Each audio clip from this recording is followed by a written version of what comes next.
우리는 지난주에 사도행전 속에 일어난 큰 흐름의 변화를 함께 나누었습니다.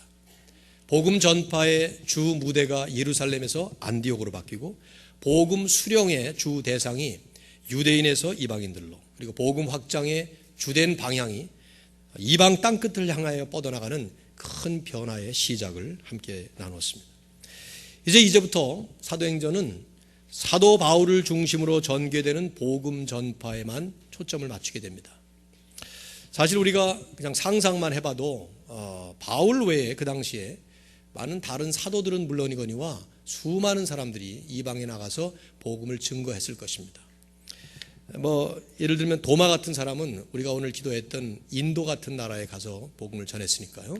거기서 순교했다고 알려지고 있고, 또 인도의 최초의 복음을 가지고 들어온 사람이 도마였을 것이다, 그렇게 추측할 만큼 그렇게 했어요. 그러나 누가는 사도행전을 기록하면서 성령의 감동으로 오직 집중적으로 바울의 행로와 사건만을 기록을 하고 있습니다. 그 이유는 아마도 그 중에 이 많은 사람들의 선교 행적 가운데 바울의 선교 사역이 가장 대표적이었다고 볼 수 있겠고요. 그러므로 인해서 누가가 그 사건 하나, 그 바울의 행적만 하나만 기록을 해도 당시 하나님께서 어떻게 역사하셨는지를 다 같이 알 수 있기 때문에 아마 그렇게 했을 거라고 생각이 됩니다. 어쨌든 바울은 이제부터 총 3번에 걸쳐서, 마지막 로마까지 가는 것을 포함하면 4번에 걸쳐서 소위 유명한 미셔널 저니, 선교 여행을 떠나게 됩니다. 여행이라는 말을 쓰긴 하지만 사실은 곳곳에 가서 복음을 증거하고 교회를 개척하고 설립하는 이런 선교 역사를 하는 것이죠. 근데 3번은 안디옥에서 출발해서 갔다가 돌아오고 그래요. 그리고 마지막에 4번째는 예루살렘으로 거의 영원히 떠나게 되는 것이죠. 이제 안디옥에서 파송된 바나바와 바울, 오늘 본문에 보시면은 마가라 하는 요한까지 수행원으로 데리고, 아마 도우미로 데리고 떠난 것 같습니다. 첫 번째 사역지인 구브로라는 곳을 향해서 갑니다. 4절을 다시 보시면은 두 사람이 누구죠? 바나바와 바울이죠. 그렇죠? 성령의 보내심을 받아 실루기아로 내려가 거기서 배 타고 구브로에 가서, 그러니까 안디옥에서 약 20여 킬로미터 떨어진 실루기아라고 하는 항구 도시에 내려와서 거기서 배를 타고 지중해에 있는 구브로, 지금으로 말하면 사이프러스겠죠. 그 섬으로 가는 것입니다. 제가 지도를 하나 이렇게 올렸는데요. 잘 보이나 모르겠어요, 여러분. 여기가 파란데 여기가 안디옥입니다. 이 지역이 지금의 터키고요. 여기가 이제 사도행전의 현장이죠. 전부가 지역이. 참 생각해 보면 저 지역 자체가 사도행전의 역사를 이루었던 곳인데 지금은 전 세계에서 이 기독교 복음률이 가장 낮은 곳 중에 하나로 돼 있고, 오스만 터키가 11세기에 그 땅을 점령한 이후로 지난 1000년 동안 저 땅은 이슬람권이 되어 있습니다. 우리 작년에 오셨던 김혜환 선교사님께서 귀한 말씀해 주셨죠. 어쨌든 지금 그 땅이고요. 안디옥이 여기입니다. 안디옥은 여기도 있고 여기도 있어요. 여기는 비시디아 안디옥이라고 하고 여기는 수리아 안디옥이라고 하는데, 우리가 말하는 지금 안디옥은 여기를 말하는 것입니다. 여기 안디옥에서 실루기아까지 내려와서 그 다음에 거기서 배를 타고 여기까지 온 것입니다. 이게 구브로 섬이에요. 여기에 좀 다른, 아무래도 컬러가 낫겠죠. 이 지역이 터키고 안디옥, 실루기아 이렇게 온 거예요. 이렇게 돌아서 이렇게 가는 것이죠. 다시 한번 1차 전도여행이 이렇게 된 거예요. 이렇게 돌아서. 제가 다음 주에 이 지도는 그냥 프린트를 해서 드리겠는데, 청년들이니까 웹사이트 들어가 보셔서 바울의 전도여행 혹은 선교여행 그러면 다 나와요. 1차, 2차, 3차 해서. 지금 돌아갈까요? 그냥 돌리십시오. 질문은 이것이, 첫째 질문 이거 하면 좋을 것 같아요. 왜 하필 구브로를 택했을까? 이게 끄셔도 됩니다. 사도행전 4장 36절을 보시면은 구브로는 바나바의 고향이라고 나옵니다. 바나바가 구브로에서 태어난 유대인 레위인이었어요. 레위족. 그러니까 아마도 어디를 갈까 하다가 바나바의 고향이니까 익숙하니까 구브로를 갔을 가능성이 있겠지만, 바나바가 거기서 태어나기만 했지 얼마나 살았는지는 모르죠. 바나바는 오히려 분위기를 보면 아주 정통 유대인이었어요. 그러니까 그렇게 이방 지역에서 오래 살았을 것 같진 않아요.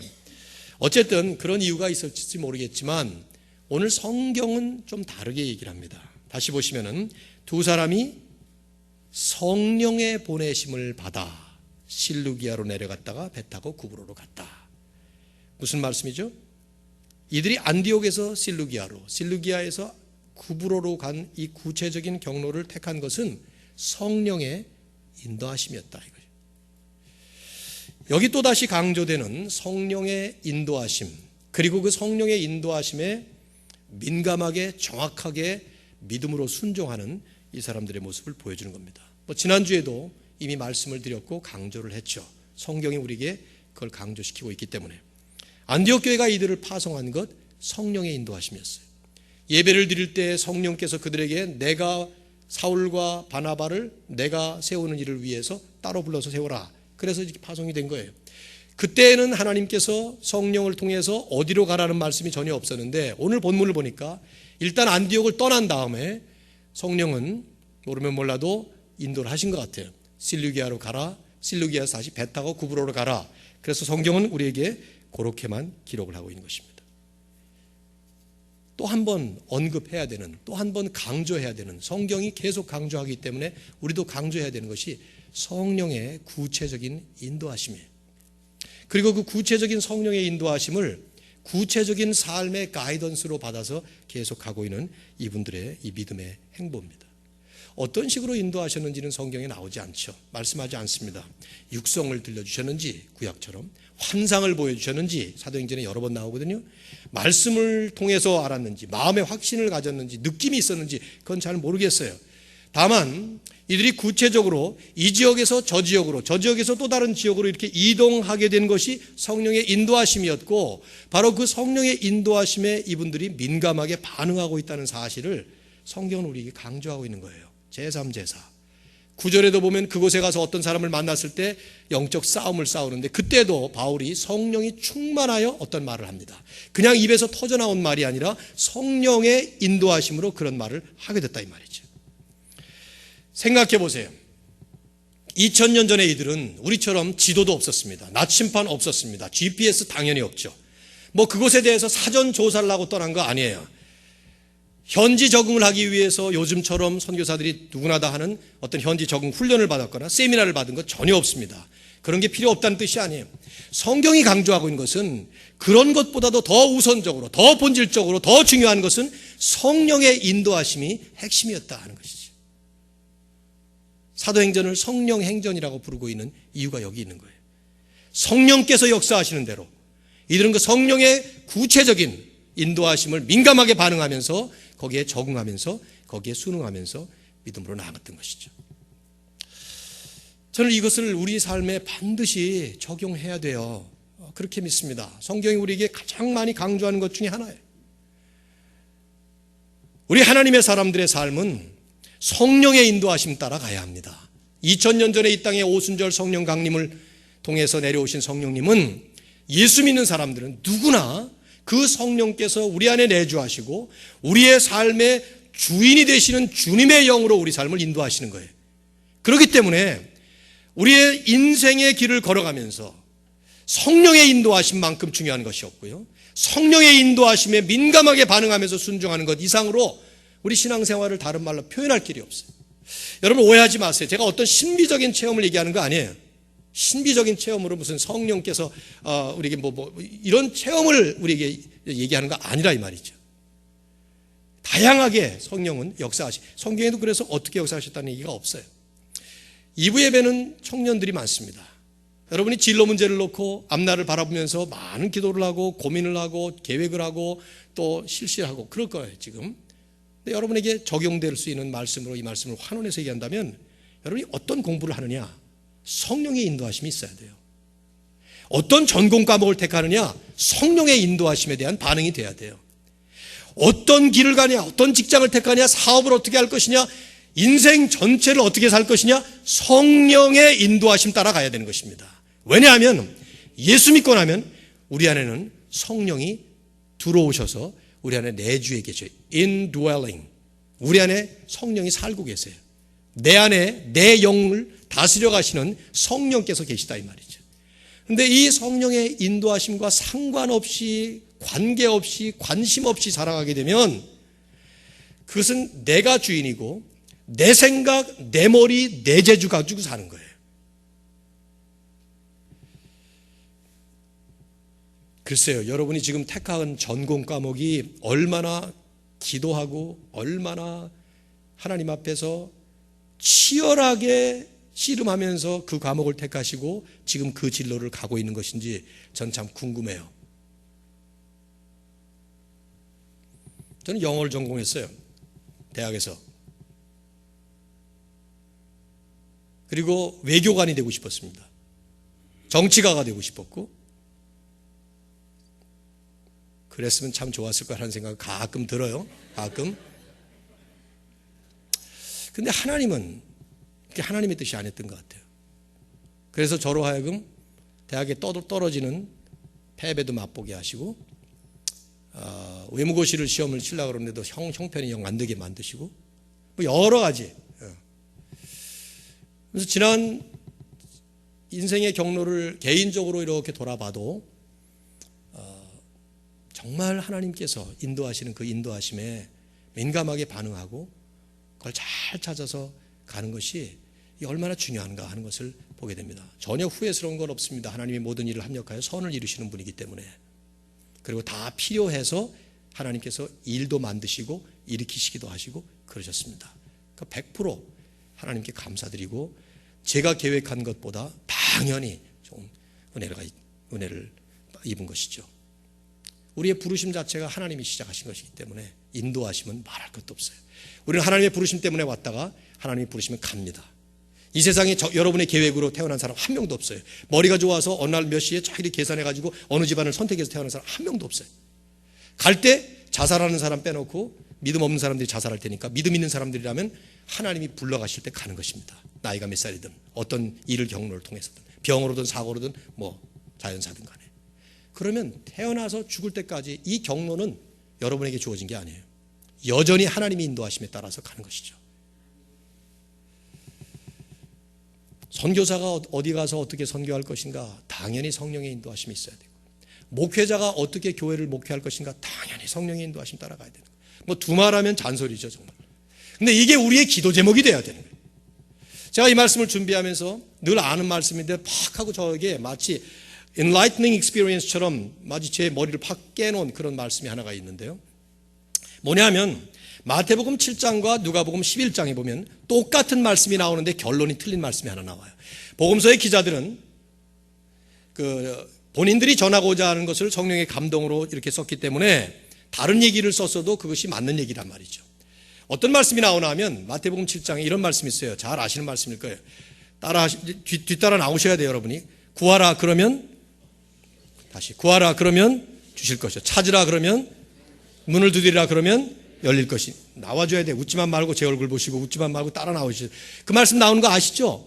그럼 구하면 얻을 것이요, 찾으면 찾을 것이요, 문을 두드리면 열릴 것이니 아들이 떡을 달라 하는데 돌을 줄 아버지가 있겠으며 생선을 달라 하는데 뱀을 줄 사람이 있겠느냐. 하물며 하늘에 계신 너희 아버지께서 구하는 자에게 좋은 것으로 주시지 않겠느냐. 그게 마태복음 7장 7절부터 11절까지 말씀이에요.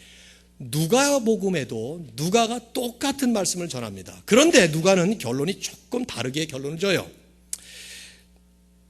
똑같은 말씀, 구하라 그러면 주실 것이요, 찾으라 찾을 것이요, 문을 두드리라 열릴 것, 이런 말씀 쭉 하다가 그러면서 끝부분에 가서 너희가 악할지라도 좋은 것으로 자식에게 줄 줄 알거든 하물며 너희 하늘 아버지께서 구하는 자에게 성령을 주시지 않겠느냐. 마태가 좋은 것이라는 말을 누가는 성령이라는 말로 대치를 했는데, 이 누가가 사도행전의 저자예요. 사도행전은 누가복음의 제후속편이라고 말할 수 있다고 그랬죠. 누가복음과 사도행전을 연결해 보면 영락없이 누가는 이 성령의 역사를 누구보다도 강조한 저자인데, 하나님께 간절히 구해야 되는 것 가운데 하나가, 아니 그 핵심 중에 하나가 성령이라는 말씀을 하신 것이죠. 근데 그건 간단해요. 우리가 하나님께 뭘 구한다고 하면 이미 성령 받은 사람들이에요. 믿습니까? 예수 안 믿는 사람들 하나님께 안 구합니다. 자기 신에게 구하긴 하지만은. 그러면 그 마태복음 7장과 누가복음 11장에서 나오는 구하라 찾으라 눈을 두드리라 하는 그 얘기는 이미 예수님 믿고 성령 받은 사람들에게 하는 얘기예요. 그런데 거기다가 너희가 그렇게 구하면 성령을 주시지 않겠느냐 하는 말씀이 뭐예요? 그 성령께서 너희를 인도하시고 성령의 인도하심 따라서 사는 삶의 축복, 그 얘기를 하는 것이죠. 그렇다면 우리는 우리의 기도 제목 가운데 가장 중요한, 가장 절박한 기도는 성령의 인도하심을 바로 받는 거예요. 그 성령께서 내가 전공 과목을 택하고 내가 어떤 삶의 진로를 택할 때 직장이며 사업이며 모든 배우자를 선택하고 이런 모든 일 가운데 역사하시는데 그걸 모르면 안 된다는 거죠. 분명히 그 인도하심을 알고 깨닫고 거기에 순종하며 나아가는, 교회야말로 그렇습니다. 교회는 말할 것도 없이 성령의 인도하심을 철저히 따라야 합니다. 요한계시록을 보면 요한계시록 2장에 7교회의 편지를 쓰는 게 나와요. 그것도 7교회도 외우시면 좋은데 에, 서, 버, 두, 사, 빌라 이렇게 첫 글자로 외우면 좋아요. 이게 옛날 방식인데 나는 그거 이상 좋은 방법 못 발견했는데 에베소, 서머나, 버가모 이런 식으로 나가잖아요. 거기에 그 교회들마다 마지막 결론으로 쓰는, 사도 요한이 성령의 감동으로 쓰는 문구가 하나 있어요. 그게 뭐냐면 귀 있는 자는 성령이 교회들에게 하시는 말씀을 들을지어다. 이게 무슨 말이에요? 성령이 교회들에게 말씀하시고 있다는 얘기죠. 교회는 그 음성을 들어야 된다 이 말이에요. 성령은 교회와 성도들에게 말씀을 하시고 있는데 교회와 성도들은 거기에 귀가 어두워서 못 듣고 있다면, 성령이 계속해서 교회에게 이렇게 해라 저렇게 해라 말씀하고 있는데 만일에 그걸 모르고 있다면 그러면 그건 잘못된 것이죠. 교회야말로 철저하게 성령의 인도하심을 민감하게 분별하고 반응해야 되는 책임이 있고 그렇게 가야만 합니다. 물론 교회들마다 다양하게 펼쳐나갈 수 있어요. 제도도 중요하고 내가 가진 노하우도 중요하고 관행도 중요하고 여러 가지 상식도 중요합니다. 그걸 무시하는 건 아니에요. 그러나 그거보다 더 중요한, 그것의 가장 근본이 되는 것은 교회의 주인이신 성령님께서 인도하신 대로 교회는 민감하게 반응하면서 가야 되는 것이죠. 특별히 예배를 통해서 주시는 성령의 인도하심이 있습니다. 주님이 말씀하셨죠. 두 사람이 땅에서 예수님의 이름으로 합심하여 기도하면 들어주신다고. 그 두 사람이 뭐예요? 교회예요. 그게 공동체를 얘기하는 거예요. 교회가 공동체로 모일 때 성령께서 이 가운데 운행하십니다. 그리고 성령께서 말씀하십니다. 찬양을 통해, 대표 기도자의 기도를 통해, 합심 기도를 통해, 특별히 설교 시간에 말씀에 입각한 말씀으로 주어지기만 하면 성령께서는 여러분 각자의 심령 속에서 그 성령의 음성을 들려주시는 것이죠. 그것이 하나님이 하시는 말씀이에요. 각자가 달라요. 제가 지금 이런 말씀을 할 때 여러분이 나름대로 적용하는 게 다 틀린데 성령 충만한 사람이면 그 적용하는 것이 성령께서 인도하시는 적용이 된다 이 말이에요. 그것이. 그래서 저는 무엇보다도 예배를 중요시 여깁니다. 예배 시간에 좋은 것을 질색합니다. 정말 예배 시간에 좋은 것, 그 모습을 보면 답답하기 그지없어요. 우리 아이라면 잡아다가 때려주고 싶어요. 지금 어느 시간인데 졸고 있느냐 그런 거예요. 뭐하다 왔길래 자느냐 그거죠. 저는 어제 새벽에 금요일날 토요일날 지나면서 우리 당회원들은 2시간밖에 못 잤어요. 밤을 새누라고. 그리고 또 어제 하루 종일 잠을 자려니까 놓친 다음에 잠이 안 오더라고. 말씀 준비하고 또 많은 일들이 있으니까 말이지. 저녁에도 또 5시간밖에 못 잤어요. 졸아야 될 사람은 저예요 지금 여기서. 1부 예배 드리고 2부 예배 드리고 3부 예배 드리는 동안에 한 번도 안 좁니다. 왜요? 성령께서 강력하게 역사하시는 것을 민감하게 느끼고 있기 때문에 그래. 물론 졸면서도 역사하실 수 있겠지. 우리가 어린아이 때 잠잘 때 엄마가 옆에서 봐주듯이 그럴 수 있겠죠. 근데 늘상 그러면 안 되는 거예요. 항상 주의 친절한 품에 안겨서 잠만 자면 안 되는 거예요. 그건 어린아이들이 하는 짓이에요. 어린아이들 먹고 자고 하나 더 첨가하면 싸고 먹고 자고 싸고 먹고 자고 싸고 그 짓만 하다가 마지막에 묘비명에 뭐가 적히려고 말이지. 먹다 죽다 싸다 죽다 졸다 죽다 이게 되겠어요 그게. 조는 사람 보면 저는 열이 받쳐요. 근데 제가 열이 받치는 게 아니라 하나님이 열이 받칠 것 같아. 나는 지금 이렇게 마이크를 통해서 목이 터져라고 외치고 있는데 잠을 자면 되느냐 하는 것이죠. 이게 그냥 육신의 잠이면 괜찮아요. 영적인 잠에 깊이 빠져서 요나가 뱀이창에 들어가서 잠을 자고 있었는데 배가 뒤집힐 정도에 이방인들은 온통 아우성을 치면서 살려달라고 외치고 있는데 요나는 뱀이창에서 잠을 쿨쿨 자고 있는 거예요. 그때 그를 깨운 사람은 이방 선장이었어요. 교회가 잠을 자고 있으면, 성도가 잠을 자고 있으면 세상이 우리를 향해서 교회가 그 짓 하면 되냐, 사람들이, 하나님의 사람들이 그러면 되냐, 그러면서 외치는 거죠. 근데 그 소리조차도 못 듣는 현대의 용나는 더 둔감해요. 수면제들을 너무 많이 먹은 것 같아요. 이제 다 깨신 것 같으네. 성령의 인도하심. 1부, 2부, 3부 예배를 계속해서 매주 받아들이면서 1부, 2부, 3부의 영성이 틀려요. 2부 예배니까 2부 예배 얘기를 한다면 청년들은 좀 더 예배를 잘 준비하실 필요가 있습니다. 늦게 오시면 안 돼요. 매번 하는 얘기지만 예배 일찍 오셔서 본문도 미리 보시고 주보에 있는 것도 다 보고, 설교 시간에 주보 읽는 사람이 꽤 있거든요. 정말 감사해요. 어떤 면에서 보면 저렇게 주보를 열심히 보면서 교회 일을 했으면 정말 감사해요. 저는 그건 한 글자라도 틀림없이 다 읽겠다는 가. 근데 그걸 하필이면 설교 시간에 읽을 필요가 없지, 그렇죠? 미리 오셔서 읽고 나중에 가셔서 또 읽으시면 되고, 오셔서 주차장에서 주차하느라고 애쓰지 마시고, 뭐 우리는 주차장 널널하니까 그런 것 일도 없지만은 정말 정성스럽게 준비하고, 언제나 그러지 않았어요? 예배를 정성스럽게 준비해야 합니다. 예배를 정성스럽게 집중해야 돼요. 집중. 그래서 하나님이 지금 나에게 어떤 음성을 들려주시고 있는가, 말씀이 지금 나에게 어떻게 하고 있는가. 바울과 바나바가 어디로 가라 그런지도 모르는데 성령께서 가라 그러실 때 갔어요. 근데 가니까 실루기아로 내려가라, 구브로로 가라, 계속 사도행전 전체가 성령의 행전으로 이루어지고 있습니다. 저는 오늘 이 한 가지만 가지고도 설교를 끝내도 된다고 생각돼요. 여러분과 제가 오늘날도 강력하게 역사하시고 계시는 이 성령의 인도하심에 우리가 둔감하지 아니하고 아주 민감한 영성으로 반응하면서, 또 우리의 마음이 순종하는 마음으로 아멘 하고 성령의 인도하심에 순종하고 가기만 한다면 하나님은 더할 나위 없는 축복을 내려주시고요, 하나님은 우리의 삶을 통해서 영광을 받으시리라고 분명히 확신합니다. 그런 은혜 있기를 진심으로 바랍니다. 성령의 인도하심 따라 이들은 안디옥에서 실루기아에서 배 타고 구브로로 가서, 구브로는 지금의 사이프러스인데 이 옆으로 폭이 한 230km, 그 다음에 위아래로 한 60km 정도 되는 아주 큰 섬입니다. 자, 5절을 보셔요. 살라미에 이르러 하나님의 말씀을 유대인의 여러 회당에서 전할세 요한을 수행원으로 두었더라. 이 요한은 마가입니다. 저 12장의 마지막에 보시면 그 요한을 예루살렘에서 데리고 왔어요. 이 사람은 이제 다음번 본문에 보시면 중도 하차하고 떠나갑니다. 미리 여러분이 생각하시고요. 어쨌든 6절을 보시면 온 섬 가운데로 지나서 바보에 이르러 바예수라는 유대인 거짓 선지자인 바술사를 만나니. 자, 여러분 지도 한번 다시 보시면은 안디옥에서 배 타고 여기 살람이라고 하는 이 구브로 섬의 동쪽 항구에 도착한 것이죠. 근데 여기서부터 시작해서 쭉 횡단을 해서 바보라는 곳에 도착한 거예요.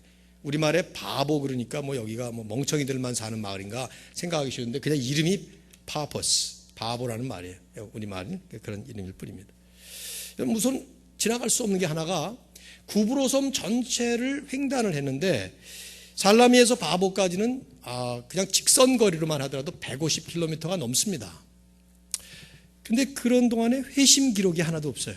본문에 보시면은 13장 여기 본문에 43절을 가보시면 사람들이 많이 따르니 하는 말씀을 기록하고 있습니다. 많은 회심자가 있었어요. 14장 1절에 가보시면은 허다한 무리가 믿더라. 대단히 많은 사람들이 주님 앞으로 돌아오는 역사를 기록합니다. 근데 이런 본문들과 비교하면 만일에 회심자가 있었다면 여기도 살라미에서 바보까지 가는 동안에 많이 따랐더라 이런 말이 있어야 되는데 없어요. 그게 한 사람도 기록이 없습니다. 그게 기록이 돼야 돼요. 왜냐하면 누가는 사도행전을 그 목적 때문에 기록을 했으니까 회심자가 있었으면 기록했을 거예요. 근데 전혀 없는 것으로 봐서 저는 분명히 아무도 안 믿은 것 같아요. 그래서 동에서부터 서까지 이스라엘 사람들은 급속도로 횡단을 한 것이죠. 성령의 인도하심이라고 해서 그 가는 길 전체가 순탄한 것은 아닙니다. 뜻한 대로 이루어지는 것이 성령의 인도하심이 아니에요. 많은 사람들이 자기 뜻대로 뭐가 되면은 그게 하나님이 축복해 주셨다 그러는데 하나님 축복 아닌 경우는 많아요. 오히려 하나님께서 인도하셔서 더 어려운 일 생길 수 있고요. 열매가 하나도 없어서 좌절하고 낙심하는 상황이 될 수도 있습니다. 얼마나 이 사람들이 힘들었겠어요. 기껏 구부로로 가라고 해놓고 섬을 횡단을 해서 가로지르는 동안에 120km를 걸었다고 생각해 보세요. 얼마나 힘든가. 그런데 회심자가 한 명도 없었다면, 저는 말레이시아에 가서 한번 선교사님들 설교할 일이 있어서 선교사님들 전체가 모인 데서 설교를 했더니 말레이시아에서 저보고 10년을 살겠는데 회심자를 한 명도 못 구했대요. 그래서 교회에서 쫓겨날 판이라고 그런 얘기를 하는 분이 계셨는데 정말 어려운 지역에서 하시는 분이었습니다. 근데 그게 하나님의 뜻일 수 있습니다. 오히려 정반대의 상황이 벌어질 수도 있어요. 그게 이제 그 다음 나오는 말씀의 내용이죠. 자, 이제 이거 지도는 끄셔도 되겠습니다.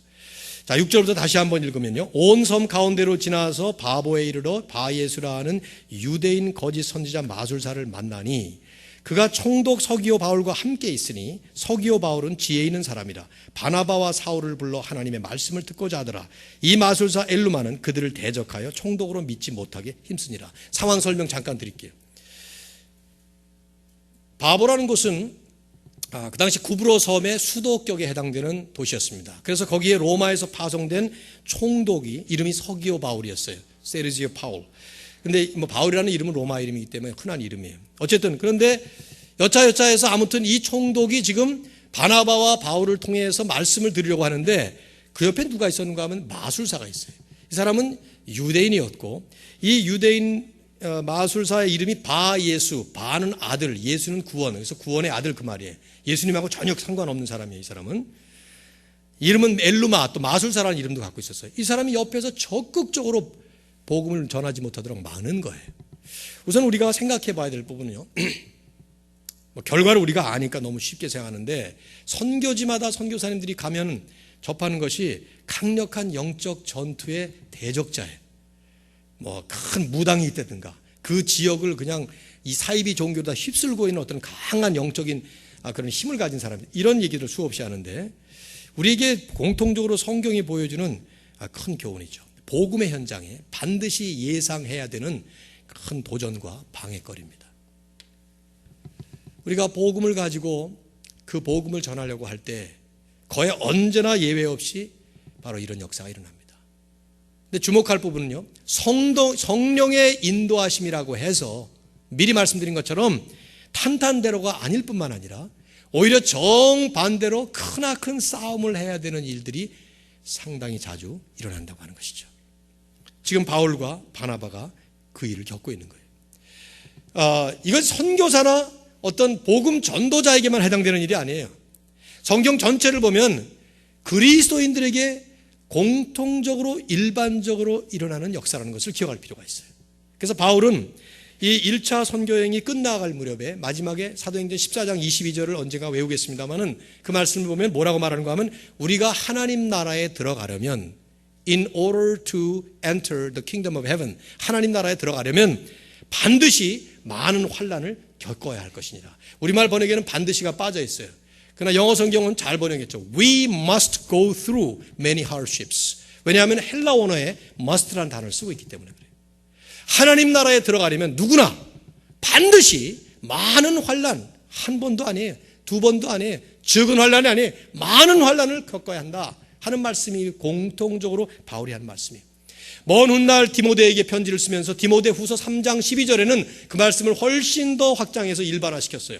무릇 그리스도 예수 안에서 경건하게 살고자 하는 자는 박해를 받으리라. 하나님의 은혜로 경건하게 살고자 하는 자는 핍박과 박해가 반드시 있다는 것입니다.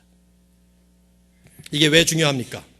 예수 믿으면서 착각하고 믿는 사람들이 너무 많기 때문이죠. 예수 믿으면 뭐든지 다 잘 될 거로 생각하는 경향이 많아요. 이거는 그 믿는 사람들의 잘못이라기보다는 전한 사람들이 잘못 전한 것 같아요. 특별히 대한민국과 요즘은 미국도 어느 세계에 어디도 마찬가지, 이 prosperity theology, 형통신학이라는 것, 성공신학이라는 것이 지난 30년 전 세계를 휩쓸고 있어요. 복음이 아닌 것이 복음처럼 자리를 잡고 있는 것이 지난 30년의 역사예요. 예수 믿으면 잘 된다는 거예요. 예수 믿으면 대학에, 인류대학에 간다는 거예요. 성경에 어디도 볼 수 없는 얘기들이거든요. 예수 믿으면 모든 병이 다 낫는다는 거예요. 안 낫는 것은 믿음이 부족하기 때문에 안 난다, 그 얘기를 하고 있습니다. 그런 경우도 있죠. 믿으면 나을 텐데 믿지 않아서 안 나는 경우도 있다 이 말이에요. 그러나 모든 병이 안 나는 것이 다 그런 거 아니에요. 그러면 예수 믿으면 장수하고 예수 믿으면 이 땅에서 안 죽게? 예수 믿는 사람 전부 다 떼부자 되고 전부 다 그렇게 되게 현실적으로도 맞지 않는 말을 수없이 많이 하고 있어요. 대표적인 분이 조용기 목사님이었고 순복음 교단들이었고, 순복음 교단에 대해서 저는 찬송하고 칭송할 일이 굉장히 많지만 신학에 아주 큰 오류를 범한 것이, 성경 어디에서 그런 번영신학을 얘기하고 있냐 이 말이에요. 오히려 성경은 그리스도 안에서 경건하게 살고자 하면 뭘 받아요? 복을 받아요? 복 받는다는 말 많이 있죠. 환난을 겪고 박해를 받고 핍박을 받는다는 거예요. 물론 자기 잘못으로 핍박을 받는 경우도 있어요. 그러나 정말 신실하게 살고 정말 신실하게 하나님을 위해서 헌신할 때에 오히려 많은 환난을 겪는, 여기에 대표적으로 알기는 아는데 몸으로 잘 안 되는 부류 가운데 한 부류가 저 같은 목사들이라고 생각해요. 목사들이 목회를 다 한 다음에 상처가 많아요. 목사님들끼리 모이면은 온통 상처 얘기들을 많이 합니다. 상처 있겠죠. 상처가 사람 죽이지 않습니다. 제 몸에 상처 많아요.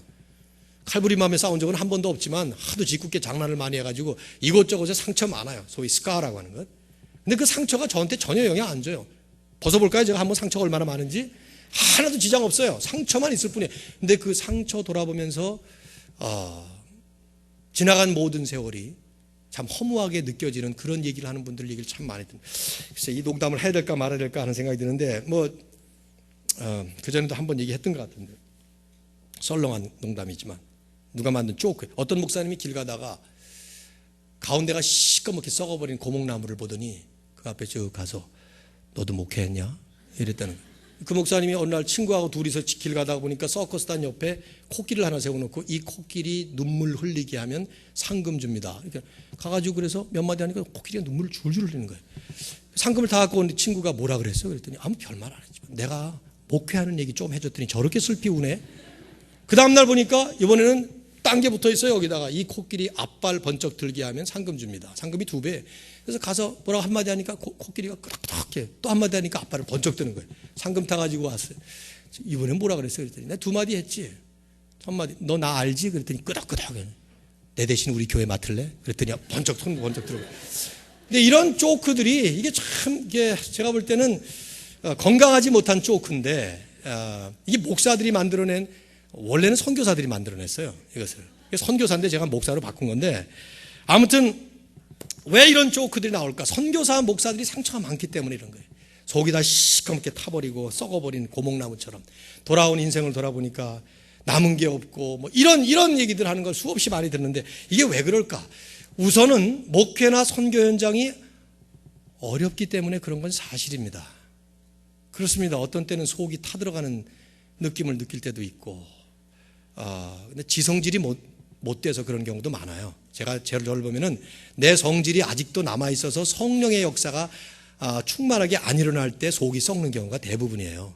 성령의 역사로 변화되면 안 그렇거든요. 어쨌든 근데 거기에 공통적인 한 가지는 기대감이 잘못됐기 때문에 그래요. 의례껏 그럴 것이다 그러면 문제가 없죠. 남자들 군대 갔다 왔나요? 청년들 군대 갈 사람이 있습니까? 혹시? 앞으로 갈 사람이 있으면 제가 한 가지 개런티 할게요. 군대는 힘든 것이다. 그러면 군대 생활 잘합니다. 그런데 군대 가서 그냥 뭐 좋은 자리 찾아가지고 어떻게든 편하게 해보려고 별짓을 다 하면 괴롭습니다.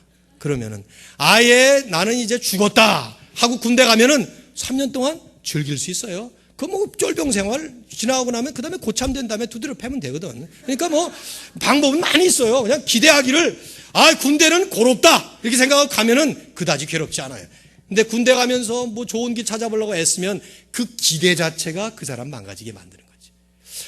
제가 우스꽝스러운 얘기로 목회자 선교사 얘기를 했지만 우리 그리스도인들이 예수 믿으면서 내 남은 인생이 참 행복할 것이다. 너무너무 좋을 것이다. 장미 향기가 만발할 것이다. 그런 부분도 가끔 있겠지만 성경을 보면 우리의 길은 무슨 길이에요? 십자가의 길입니다. 누가 말했어요? 김태원 목사가 말한 거 아니잖아요. 예수님이 하셨잖아요. 뭐라 그랬어요? 아무든지 나를 따라오든 누구든지 모든 사람 다 포함하는 말이에요. 자기를 부인하고 못된 성질을 부리지 말고 자기 십자가를 날마다 지고 나를 쫓을 것이니라. 십자가 장식용 목걸이 아니죠. 십자가 지고 가는. 그렇게 기대하고 가면 그런 상처 안 받아요. 오히려 바울과 바나바는 이 첫 번째 사역지에서 이 경험 때문에 가는 곳마다 이 영적 전투의 현실을 분명히 체험하고 오히려 기대하면서 갔어요. 갈 때마다 우리 기대하고 간 거예요. 그러니 더 많이 기도할 수밖에요. 그러니 완전 무장을 하고 갈 수밖에요.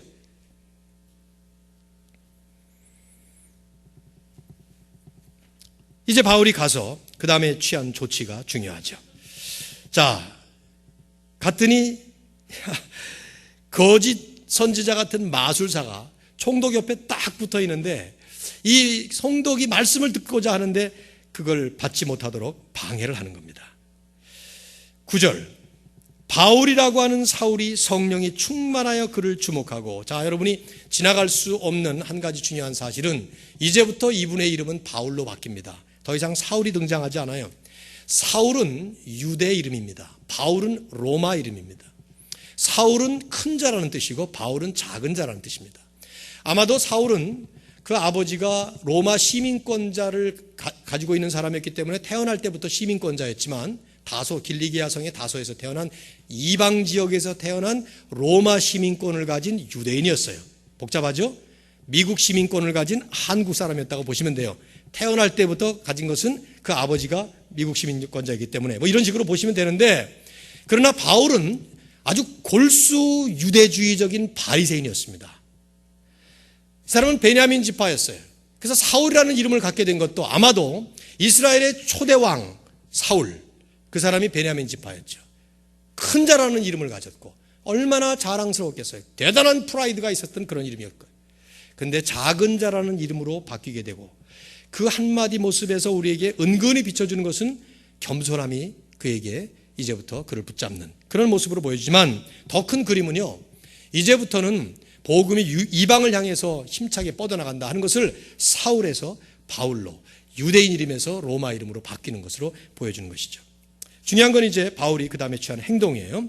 총독 서기오 바울은 최고 총독이었어요. 고위 관직자였다 이 말이죠. 근데 이 사람을 지혜 있는 사람이다, intelligent man이라고 이렇게 표현을 했는데, 아마 많이 배운 사람이었거나 똑똑한 사람이었거나 뭐 한마디 말을 하면 10마디를 알아듣거나 뭐 이런 사람이었을 것 같아요. 근데 이 사람이 보통 이제 지적으로 발전한 사람 같으면 좀 감정적이나 영적으로는 둔할 수가 있는데 이분은 그걸 다 갖춘 사람 같아요. 종교적 관심이 많았어요. 그래서 구원의 아들이라는 이름을 가진 바예수라는 이 엘루마, 마술이라는 이름을 가진 엘루마라는 사람을 데려다가 자기 옆에다 놓고 총독 관저의 개인 마술사로 둔 것이죠. 그 당시 마술은 요즘 같은 눈속임의 엔터테인먼트가 아닙니다. 실제로 악령들이 역사하는 일종의 이적을 일으키곤 했어요. 그러나 그의 마술이 그의 종교적인 어떤 욕구나 아니면 영적인 갈구함을 채워주지는 못했던 것 같아요. 바울과 바나바를 만난 다음에 말씀을 듣기를 원했어요. 관심이 있었던 것이죠. 그런데 옆에 방해가 있었습니다. 바울은 그래서 곧바로 그에게 직격탄을 날립니다. 10절 11절을 보십시오. 이게 얼마나 심각한 말인가. 자, 제가 읽습니다. 이르되 모든 거짓과 악행이 가득한 자요 마귀의 자식이요 모든 의의 원수요 주의 바른 길을 굽게 하기를 그치지 아니하겠느냐. 보라 이제 주의 손이 내 위에 있으니 내가 맹인이 되어 얼마 동안 해를 보지 못하리라. 큰 저주를 내렸어요. 눈을 멀게 해버렸습니다. 그러자 즉각적으로 그의 눈이 멀면서 안개와 어둠이 임했다고 일종의 그 메타포를 쓰고 있는데요. 그래서 인도할 사람이 없으면 앞을 가지 못할 만큼 깜깜한 그런 상태가 되어버린 거죠. 여기 우리가 얼른 잘못 읽으면 바울의 이 말이 너무 심한 것 같다는 생각이 들어요. 그래도 이 사람을 구원하겠다는 생각으로 좀 좋은 말로 이 사람에게도 복음을 좀 전해주지, 그런 생각이 들어요. 근데 바울은 그러지 않아요. 그럴 뿐만 아니라 거짓과 악행이 가득한 자요 마귀의 자식이요 이런 말을 쓰고 있어요. 근데 이제 이 말을 우리가 오해할까 봐 그랬는지 성경이 지금 이 말씀을 기록합니다. 바울이 성령이 충만하여 그를 주목하면서 말했다. 바울이 이런 말을 했던 것은 성령 충만의 결과였고, 이것은 바울의 말이 아니라 성령의 인도하심으로 바울이 얘기했던 말이라는 것이죠. 이제 우리가 결론적으로 이 말씀의 이 마지막 결론을 보면서 두 가지를 저희들이 좀 염두에 둘 필요가 있는데요. 첫째는 영적 분별력과 판단력이에요. 여기 두 사람이 나옵니다. 박수 마술사 엘루마와 총독 서기오 바울. 그런데 총독 서기오 바울은 하나님의 말씀을 듣고자 해요. 엘루마는 그걸 방해하고 있습니다. 어떻게 총독 서기오 바울이 바울과 바나바를 만나서 말씀을 듣고자 했는지 그 경로는 안 나와요. 아마 하나님이 마음의 준비를 시켜주셨을 것이라는 생각밖에 안 들어요. 중요한 것은 바울과 바나바가 이제 복음을 붙잡은 사람들의 입장에서 이것을 분별하고 판단했다는 것이죠. 복음을 증거할 대상은 총독밖에 없다. 그 옆에 있는 엘루마는 저주받아야 될 대상이었다. 이걸 분별한 거예요. 우리 생각에는 이왕이면 둘 다 전했으면 얼마나 좋을까. 너도 예수 믿어라. 그래서 너도 바른 생활 살아라. 이렇게 하면 좋을 것 같은데 한 사람을 향해서는 너는 거짓과 악행이 가득한 자여 마귀의 자식이다. 그러면서 그에겐 저주를 내리고 눈을 멀게 해버려요. 일시적이긴 하지만. 그리고 총독은 오히려 그걸 통해서 그 다음 12절에 보시면 총독이 그렇게 된 것을 보고 믿고 말씀에 놀라는 이런 역사를 보여주죠. 이걸 뭘 의미합니까? 바울과 바나바가 보여준 것은 탁월한 영적 분별력과 판단력이에요. 뭘 분별하고 뭘 판단했느냐? 바울이 그 전한 말을 보면은 이 두 사람은 마술사 엘루마 그 이면에 있는 영적 세력의 존재를 간파한 거예요. 그래서 마귀의 자식이라는 말을 쓴 거예요. 마치 사도행전 5장에 아나니아와 삽비라가 거짓된 외식을 통해서 헌금하는 척했을 때 그 두 사람만 책망한 것이 아니라 베드로가 너는 마귀에게 사로잡혔다 하면서 성령을 속였다 하면서 그를 책망할 때 죽었던 것처럼 바울과 바나바도 마찬가지로 이 배후에 있는 영적 존재를 파악했던 것이죠. 그래서 그를 향해서 마귀 자식이라 이런 말을 쓴 거예요. 우리는 이 말을 함부로 쓰면 안 됩니다. 여러분과 저는 함부로 남을 보고 마귀란 말을 쓰면 안 돼요. 저는 마귀를 지금까지 수도 없이 만났어요. 성도들이 저한테 찾아와서 목사님 제 남편은 마귀예요. 그래서 저한테 마귀를 소개하는 경우를 제가 수도 없이 만났는데 그때마다 제가 그랬습니다. 어떤 분에게 이런 말까지 했어요. 어떻게 알아요? 그랬더니 하는 짓 보면 마귀예요. 그래서 제가 이런 말까지 했어요. 집사님이 혹은 권사님이 그 마귀를 분별할 능력이 없어요. 우리는 바울처럼 성령 충만해서 그 뒤에 마귀를 분명하게 볼 만한 능력이 없어요. 여러분이나 저나 솔직하게 고백해야 돼요. 여러분이 마귀가 보입니까? 분명히 마귀라는 걸 알 수가 있겠어요? 그러니까 함부로 사람을 보고 마귀다, 마귀 자식이다. 좀 부부싸움만 했다가 하면은 그냥 남편 보고 마귀라 그러는 사람 난 수도 없이 많이 만났어요. 아마 저한테 찾아오지만 않았지 그 남편은 분명히 나한테 찾아오면은 내 아내가 마귀입니다. 아마 마녀라고 얘기했겠지. 마녀입니다. 근데 한 번도 남편에게는 그런 말을 못 들어봤는데 여자들이 특별히 그 말을 많이 하더라고요. 청년들, 처녀들 결혼하신 다음에 마음에 안 든다고 남편 보고 마귀라 그러면 절대로 안 됩니다. 그러나 이 말씀은 우리에게 뭘 얘기하는가 하면 마귀의 존재가 있다는 것과 마귀가 왕성하게 복음의 역사야, 복음의 현장에 역사하고 있다는 사실을 보여주는 거예요. 그래서 그걸 분명히 반파할 수 있어야 되는데 그러기 위해서는 바울처럼 성령 충만이 절실히 요구되는 것이죠. 여러분 인도는 우리가 오늘 기도했죠. 힌두 교도들이 장악하고 있어요. 그러나 그 힌두 교도들을 사로잡고 있는 것은 마귀예요. 복음을 그 땅에 펼치지 못하도록 강력하게 대적하고 있기 때문이죠. 대한민국의 엔타의 기독교 세력이 엄청나게 많아지고 있습니다. 그 사람들을 보고 우리는 마귀라고 부르면 안 되겠지만 그 세력은 마귀의 세력이에요. 지난 130년 동안의 놀라운 역사를 일으키신 하나님의 복음의 역사를 지금 진보하지 못하도록 막고 있기 때문이죠. 복음의 역사를 방해하는 세력은 영락없이 마귀예요. 그걸 분별할 수 있어야 돼요. 그래서 하나님의 사람들은 그 문제를 놓고 절박하게 기도하고 하나님 앞에서 완전 무장을 할 수 있는 이 준비가 필요합니다. 또 하나, 단호하고 적극적인 복음 전파의 자세가 필요하죠. 바울은 복음을 방해하는 적대의 세력인 이 마술사 엘루마에 대해서 아주 강하게 저주하고 책망을 하면서까지 서기오 바울을 전도하려고 했던 거예요.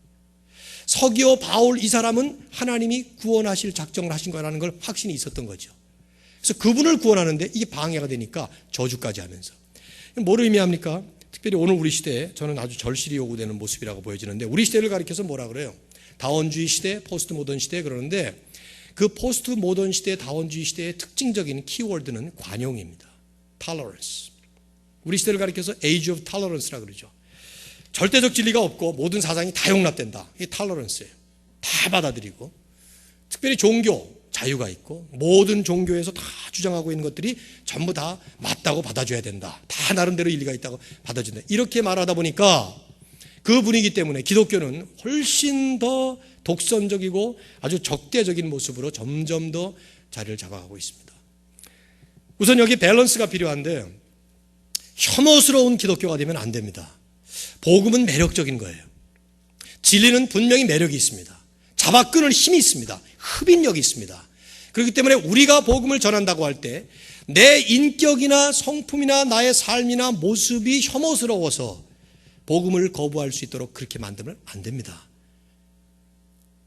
과거에는 예수 천당 그런 믿었어요. 확성기를 가지고 나가서 예수 믿으세요. 안 믿으면 지옥 갑니다 하는 것도 통했어요. 그러나 지금은 그런 식으로 하면 혐오스럽습니다. 제가 여러분 앞에 이렇게 설 때 이 설교를 하면서 반바지 차림을 입고 아니면 트레이닝 바람을 입고 러닝샷스만 입고 이렇게 설교해도 말씀하는데 아무 지장이 없죠. 그러나 문제는 뭐죠? 혐오스러워요. 이렇게 입어도 혐오스러울 수 있는데 더군다나 그렇지 않으면 더 그런 거예요. 그렇죠? 아닌가 보죠? 오케이, 땡큐. 그러면 말씀 전하는 이 내용 자체가 혐오스러운 거예요. 그렇게 돼버립니다. 그러니까 기독교가 지금 그런 과오를 범하고 있는 것이죠. 미국에 사니까 여러분 어보션 반대하는 거 좋아요. 게이 운동에 대해서 반대하는 거 옳은 일입니다. 그러나 그 하는 스타일이 혐오스러우면 안 됩니다. 필립 얀시는 그것을 하나님의 은혜와 연결해서 놀라운 하나님의 은혜라는 책 속에서 자세가 그러면 안 된다는 것이죠. 플로 총장이었던 마오는 무례한 기독교라는 말을 썼어요. 기독교가 무례하면 안 돼요. 예수 믿는 사람은 누구보다도 예의 바라야 돼요. 더 공손해야 돼요. 그러나 그것을 전제로 하면서 오늘 본문을 가지고 말씀한다면 복음을 전하는 핵심 가운데는 단호함이 있어야 되고 분명한 아주 적극적이 있어야 됩니다. 전제가 뭐였어요? 분별력이 있어야 되고 영적인 판단력이 있어야 되는 것이죠. 이 마술사 엘루마는 복음을 받을 사람이 아니었습니다. 그래서 제거한 거예요. 예수님도 그런 말씀하셨죠. 거룩한 것을 개에게 주지 말고 진주를 돼지 앞에 던지지 말라 이런 말씀하셨어요. 개가 누구인지 돼지가 무엇인지 이걸 분별해서 거기다 함부로 아무것도 안 던지는 것처럼 우리는 사람을 보고 개돼지라고 취급하면 안 되지만 복음이 얼마나 소중한 걸 알기 때문에 한편은 무례한 기독교가 아닌 혐오스러운 기독교가 아닌 이 부분을 유지하면서도 적극적이고 단호한 자세로 이제 이런 것을 구체적으로 적용을 한다면 저는 이단과 관계가 된다고 보는데 저번에도 한번 그런 질문을 받았어요. 교회 안에 이단이 들어올 때 어떻게 취급해야 됩니까? 나에게 이단이 다가올 때 어떻게 취급해야 됩니까? 이런 얘기를 하는데 여러분 우선은요 제가 뭐 시간이 많이 가니까 더 긴 말씀을 못 하겠네요. 오늘 시간을 많이 조금 들여서 설교를 하니까 간단하게 그냥 결론만 말씀을 드리면 이단을 따라가고 있는 사람들을 불쌍히 여겨야 되고 어떻게든지 하나님께서 그분을 구원해 주시길 위해서 기도해 줘야 되고 그러나 지금 그분이 따라가고 있는 그 이단을 따라가고 있는 그 모습은 독입니다. 이단은 성경에도 한두 번 권고한 후에 멀리하라 이렇게 말씀하고 있기 때문에 한국의 신천지 무서워요. 지금 교회 안에 사람을 침투해 놓고 10년 동안 교회에서 자리를 잡게 만들어요. 장로가 되게 해요. 그래서 목사를 잘 서포트하고 교인들에게 환심을 사고 그런 다음에 딱 때가 왔을 때 교회를 박살을 내버리는 거예요. 한국 방송에서 폭로한 일인데요. 무서워요. 아주 강력한 엔타이 크리스천 세력이라 이 말이죠. 이걸 분별할 수 있는 게 첫 번째 있어야 되고 또 하나는 이 강한 적대 세력에 대해서 영적으로 무장을 잘해서 복음이 복음으로 선포될 수 있도록 해야 되는 오늘 이 사건 사도 바울이 첫 번째 사역지에서 일으킨 이 사건은 영락없는 영적 전투의 현실을 우리에게 보여주고 있고 그 영적 전투의 현장에서 하나님의 복음이 승리했다는 것을 우리에게 보여줍니다. 이에 총독이 그렇게 된 것을 보고 믿으며 주의 가르치심을 놀랍게 여기니라. 놀라운 경외감을 가지고 말씀을 받았어요.